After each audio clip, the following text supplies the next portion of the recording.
Hola amigazos, ¿cómo andan? Yo soy Treyes y en esta oportunidad voy a hablar de Mastantuono porque, bueno, los que siguen el programa de Radio Gaga, que pronto ya volveremos, seguramente el siguiente finde, vamos a hablar de este muchacho porque cuando yo hablé de él en Radio Gaga lo había invitado a mi querido amigo ticerista, que por cierto, él fue quien me habló de Mastantuono por primera vez cuando yo escuché su nombre en 2023, en mediados, que me dijo, este pibe es un crack y tiene un futuro enorme. Fue el primero que me lo nombró, realmente fue un visionario. Yo siempre lo nombro en este caso porque es algo que uno va a tener recuerdo siempre, como qué visionario.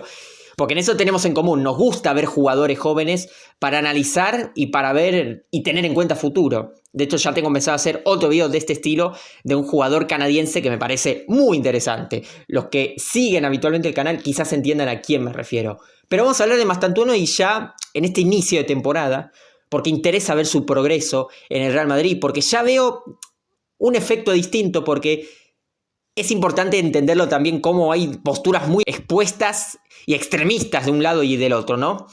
Están los que, por ejemplo, hablan de Mastantuono como si fuera el nuevo Messi, el nuevo Maradona, el sucesor, ya con toda la presión del mundo, como que lo ponen casi como si fuera el mayor talento del mundo, incluso todos comparándolo con Lamine Yamal en Madrid, no todos, pero sí un sector bastante importante. Y después tenés del otro lado a los que creen que es un jugador, pero normal tirando a malo. Yo he visto casi que dicen que cualquiera es mejor jugador. La otra vez veía que Pavón 2018 era mejor que este Mastantuono. Por favor, Dios mío, ese es el nivel. Pero a eso llega realmente, ¿no? De ya esperar a que pierda una pelota para salir a criticarlo en Twitter, porque vos entrás en esa red social nefasta, hay que decirlo, igual que todas, cuando hablan de fútbol, y Mastantuono de tendencia y está todo el mundo pegándole. Es que es increíble cómo están las dos posturas extremas, ¿no? También hay algunos fanáticos de Mastantuono que lo ven a ese nivel top. Y entiendo que es difícil hablar de él porque hay mucho termo de los dos lados, evidentemente.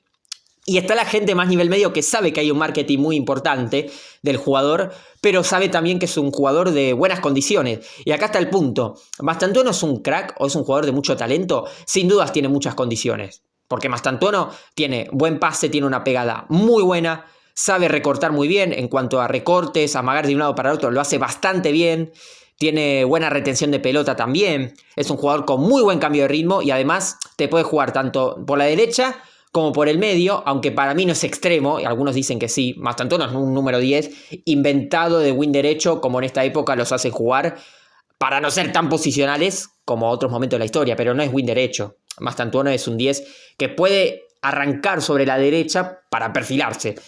Y Mastantuono, aplicando lo que es su inicio de temporada, uno puede ver cómo llega un Madrid que está en un proceso de transición, porque hay un nuevo técnico, el equipo si bien ganó los 4 partidos de liga, hasta ahora el Madrid no es que ha mostrado una versión brillante, si bien muestra bastante seguridad en defensa, es un equipo que todavía en ataque le cuesta enganchar, porque vos sabés que Mbappé está intratable, pero el resto de jugadores todavía no sabés quién puede jugar, y ahí está la gran diferencia entre el Real Madrid de ahora y el otro Real Madrid. No solo primero la baja de Kroos, que es fundamental, porque encima Kroos en su última temporada fue un verdadero The Last Dance, porque fue una locura.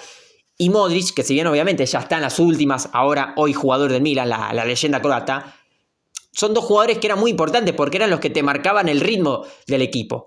Y no los reemplazó el Madrid, no fue a buscar tipos del mismo perfil. No te digo que tengan el mismo nivel, sino unas características que sumen al equipo. Porque a veces cuando uno piensa en un reemplazo dice, no tiene el mismo nivel, no vamos a tener los jugadores de antes. Es verdad que cada vez es más complicado encontrar talento porque el tipo de fútbol cambia para mal, porque cada vez hay menos talento. Algunos dirían evolución. Yo no sé si es evolución que Rafinha sea mejor que Neymar, por ejemplo, ¿no? O que Pelé, para que me entiendan a lo que voy, ¿no? O que el mejor del mundo sea Dembélé y no un Henry, por ejemplo. Hago casos de los mismos países respectivamente para que vean el nivel de jugadores cuando digo que en comparación los de antes con los de ahora 2025. Pero bueno, centrándonos, a pesar de que actualmente uno no ve el mejor equipo del mundo y dice, no, le compite a cualquiera de la historia, o en cuanto a talento me refiero, sí uno puede analizar de que igualmente podés jugar mucho mejor, porque el PSG no tiene el mejor plantel de la historia del fútbol ni cerca. Tiene un muy buen plantel igual, pero puede jugar muy bien, el Barça jugando muy bien también, o sea, podés jugar mucho mejor, o competir mucho mejor. ¿Y por qué hablo del Madrid? Porque Mastantuono no llega al mejor Real Madrid, llega a un buen Real Madrid que viene de una etapa extremadamente buena. Ya igual había bajado un poco en la época donde ganó las 2 Champions, en 4 años con Ancelotti, pero más allá de eso, era competitivo. Ya la última temporada igual fue de las peores del Madrid. Y hay que entender que Mastantuono, por un lado, tiene muchas chances de jugar, porque el tipo evidentemente no tiene una competencia tan fuerte como sería en otra época del Madrid, porque Mastantuono con esta llegando en 2017-18, por ejemplo, lo vería mucho más difícil para jugar. Pero en este caso es un plantel peor que hace 7-8 años el Madrid, con buenos recambios. Lo que pasa es que buenos jugadores, Brahim Díaz del mismo perfil, es un muy buen jugador. Arda Güler, el turco, es un jugadorazo, realmente una zurda exquisita, fantástica. Bueno, Mbappé y Vinicius obviamente van a jugar siempre, más allá de que en algún otro momento lo mandaron a Vinicius al banco, pero vos sabés que son los de más jerarquía. Y da la sensación de que el proceso de Mastantuono puede ser paulatino como él fue en Rodrigo Góez y Vinicius. Recordemos que en ambos casos los fueron llevando de a poco. Llegaron al Madrid con 18 años recién cumplidos, esperando la mayoría de edad. Y fíjense que no empezaron a jugar de entrada. Vinicius al principio estaba en el Castilla. Para mí inexplicablemente, porque ya en el Castilla Vinicius la rompió toda. Y en la 18-19 fue de los mejores del Madrid, realmente. Aunque erraba muchos goles, lo que quieras, pero Vinicius era desequilibrante. Después con Zidane alternó jugar y no jugar. Y tampoco estaba del todo cómodo, porque en algún momento lo ha llegado a poner por la derecha para poner a Hazard.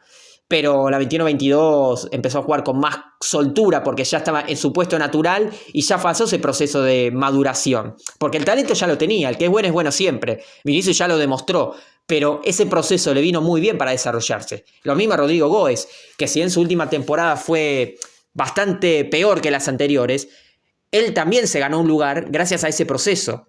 Porque obviamente no estamos hablando de tipos Rodrigo Góez, Vinicius, no estamos hablando de Neymar, Ronaldinho, no estamos hablando de jugadores de ese nivel, obviamente. Ni siquiera te estoy diciendo Edmundo, Alex de Sousa, que son quizás más terrenales, pero son unos cracks inmensos. No llegan ni a ese nivel, evidentemente. Pero son muy buenos futbolistas. Y a pesar de eso, como no tienen tanto talento, tienen bastante, pero no a ese nivel, necesitaron ese proceso para potenciarse. Hay jugadores que no, explotan por ahí más rápido, pero vos sabés que el prime de un jugador suele ser entre los 20 y 27. Esa suele ser la franja donde mejor rendimiento van a sacar por temas físicos, por tema de ya cierta experiencia. Entonces vos mezclás las dos cosas y el nivel de estado de fútbol, porque cuando sos muy pie, ¿qué te falta? Obviamente experiencia, peso, la cabeza no es la misma de un jugador a los 17 que a los 30. Y ya cuando tenés 35, sí, tenés todo el peso, la jerarquía encima, pero el físico no te rinde igual que a los 25. Obviamente, por algo los jugadores se retiran. Entonces Mastantuono necesita pasar ese proceso y tampoco él ponerse la presión. Porque hay mucha presión por ahí de un lado de el nuevo tal, la superestrella que si le compite a la milla mal. Eso es un error para el jugador. Porque el tipo tiene condiciones para jugar en el Madrid y demostrarlo. Y lo digo aunque su etapa sea mala, a mí no me interesa. Porque esto ha pasado muchas veces en la historia. Que un jugador tenga una etapa mala en un club no significa que no tenía nivel para jugar. Porque hay otros componentes. Una cosa es no rendir porque te falta nivel y decir, che, este es un medio pelo, no le da. Y otra cosa es por una cuestión de cabeza, una cuestión de confianza, que es lo que noto. Compará Mastantuono de River antes del Mundial de Clubes, el Mastantuono de River en el Mundial de Clubes y el Mastantuono en el Madrid. Inclusive estos dos partidos en la selección argentina. Vos fíjate que en River, un River partido, con mala presión, distancia entre líneas, todos los problemas tácticos que ha tenido muy flojos River a lo largo del año. Fíjate que el encargado del equipo era Mastantuono. El que agarraba la pelota, bajaba a recibir, se la pasaba a los compañeros. Un tipo que la devolvía redonda, jugando simple. Tampoco que era un jugador 10 puntos. Pero hacía mucha diferencia. Mucha diferencia hacía. Fíjate el Mastantuono del River del Mundial de Clubes. Otra vez, otro despropósito táctico, presionando mal, distancia en el medio campo, retroceso lento. Y Mastantuono, ¿qué empezó a hacer ahí?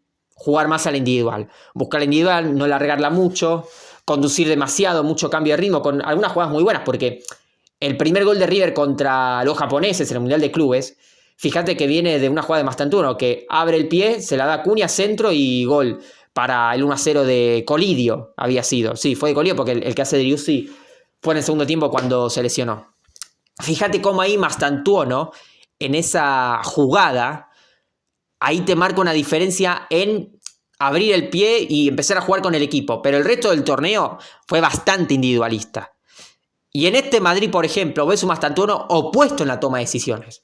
Vos fíjate cómo en los 3-4 primeros partidos que jugó oficiales, bueno, contra la Real Sociedad no llegó a ingresar, pero fíjate cómo fue todo lo opuesto. En vez de ser totalmente individualista, como en el Mundial de Clubes, por ejemplo, pasó a ser un jugador que pasaba todas las pelotas, no encaró tanto. Muy buen ingreso en el primer partido en el Bernabéu. En el segundo partido que jugaron de visitante, ahí ya alternó entre buenas y malas, sobre todo pasando la pelota, no arriesgando tanto, que creo que ahí está la diferencia. Tercer partido que ganan también, el Madrid, que fue muy polémico, porque estoy viendo mucha polémica, realmente estaba pensando, porque digo, arrancó con mucha polémica el torneo español, más allá de que para mí, en mi opinión, tanto los hinchas del Barça como del Madrid son muy llorones con el arbitraje, son igual de llorones los dos, realmente. Me mata porque el del Barça te dice, no, el Madrid roba siempre, y el del Madrid te dice, el Barça roba siempre, o sea, entonces es una cosa o la otra, pero bueno, no voy a entrar en eso. Más allá de la cuestión de que Mastantuono participó en un córner, en una jugada desde el gol, lo que se ve en el Madrid es un Mastantuono que participa mucho del juego, que trata de tocar siempre la pelota, trata de ir para atrás, pero eso, mucho pase para atrás, asegurando no perder la pelota. Porque claro, ¿cuál es el tema? Hay un exceso de individualismo y un exceso de jugar con el equipo yendo para atrás y no arriesgar. Entonces, el punto de Mastantuono está en esa confianza que él pueda tener, en saber cuándo es el momento de encarar, cuándo es el momento de enganchar y pegarle, y cuándo pasarla para adelante, y cuándo para atrás. Obviamente no estoy enseñándole a Mastantuono a jugar al fútbol, es un tipo muy talentoso, pero a lo que voy es que uno se gana el puesto también. Mastantuono, cuando empezó los primeros partidos en River de De Michelis, no es que ya la rompió toda, aunque sí destacó, sino que él también aprendió en la toma de decisiones, y vos fíjate, al año y pico ya era el dueño del equipo casi, en el armado del juego. Un proceso parecido, quizás más lento, seguro, puede tener en el Madrid. Es decir, él seguramente ya sepa cuándo pasar la pelota o decir, che, ahora tengo que gambetear, ahora tengo el espacio para cambiarla para Mbappé, para dársela atrás a Güler, para gambetear o para amagar y tirar al centro, amagar para adentro y le pego al arco. El tema es que es una cuestión de confianza. 18 años, como digo, hay una presión en el medio. El tipo también quiere ganarse el lugar porque hay otros jugadores que también pelean el puesto. Evidentemente también hace que el jugador tenga ese desarrollo. Lo cual significa que poco a poco Mastantuono se puede ir soltando en el Madrid. Además hay que ver qué tanto juega. Hay torneos de selecciones y obviamente el tipo piensa llegar al Mundial 2026. Pero la clave está ahí, en entender cuándo es el momento de tomar la decisión. Porque la clave está ahí, porque la toma de decisiones es fundamental en el fútbol. Y creo que es lo que mejor ha hecho Mastantuono en esa primera parte del año en River, que fue lo mejor que se vio de él. La toma de decisiones, la confianza sobre todo. Y a eso es la diferencia que puede llegar a ser respecto al Mundial. De hecho, vos fijate, ¿cuál fue la mejor jugada del partido de Argentina-Venezuela? No fue las 3 del gol, aunque fueron 3 goles de buenas jugadas. Fue la que le sacan a Julián, cuando el partido iba 0-0, que combinaron con Messi, con Thiago Almada, en una muy buena jugada individual de Mastantuono, que supo cuándo desmarcarse y encontrar el espacio para armar la jugada. Ahí está la clave. En la toma de decisiones, esa es la diferencia que puede hacer Mastantuono a la hora de posicionarse. De cuándo cerrarse, cuándo abrirse, buscar la pared, buscar el espacio para el momento de elegir de gambetear. Pero la clave justamente va a ser ese desarrollo de un par de años que va a necesitar. Porque evidentemente el nivel físico lo tiene, el nivel futbolístico lo tiene, pero lógicamente hay un proceso de madurez. Con el Madrid lo supo respetar con Vinicius y con Rodrigo. Eso es lo que puede llegar a alcanzar Mastantuono en cuanto a un tiempo. Por eso no me sorprendería que pueda pasar 1 año, 2 años o hasta 3 años de desarrollo. Por eso uno también tiene que analizar el contexto y la situación y en qué Madrid llega Mastantuono. Y en qué contexto también él llega, siendo un argentino que también le dan hasta la 10 de la selección en el partido contra Ecuador. Es decir, hay todo un componente detrás que hace que la historia de Mastantuono sea bastante interesante para contar. River, Real Madrid, Argentina, la 10. Che, tenés mucho para contar ahí. Pero también hay mucho para explicar por qué Mastantuono te ofrece versiones distintas. El talento es el mismo, porque el que es bueno siempre. Mastantuono es un tipo con un talento tremendo. Pero evidentemente no comparto lo que es el marketing ya de el nuevo tal, la comparación con otros jugadores. No. El tipo tiene un talento tremendo. Pero tiene que concentrarse justamente en la parte futbolística, en la parte del desarrollo, porque es tiempo. Ahí está la cuestión. Y hoy quieren apurar, acelerar todos los procesos. Y hoy, porque es un fútbol distinto en cuanto al marketing, en cuanto a las oportunidades, hoy es más fácil llegar al Madrid que hace 30 años atrás. Porque hoy tenías que pasar por River y ir al Madrid directo. Antes era ponerle un equipo mediano de Argentina, River hasta ahí, que era como lo máximo, y después ahí un equipo, un Valencia, y quizás ahí llegaba a Madrid. Era otra cosa. Entonces hoy es un fútbol más cuantitativo en ese sentido, en oportunidad de partidos, de equipos, de torneos. Así que Mastantuono sí es un muy buen jugador, el cual necesita ese proceso para también adaptar su fútbol más sudamericano, que tiene que ver un estilo de saltear líneas, romper líneas con pases, con pedada, con gambeta, a sumarse al juego colectivo, que él lo sabe hacer porque Mastantuono es un jugador cerebral, y ahí ya poder explotar todas sus virtudes. Pero para eso lo que más necesita es tiempo. Así que si querés opinar, si querés comentar al respecto de Mastantuono y qué te parece como jugador, cómo ves su proceso de aquí a un par de años en cuanto al Madrid o la selección argentina y él como futbolista, ponelo en los comentarios y yo les mando un saludo a todos. Hasta luego y que viva Treyes.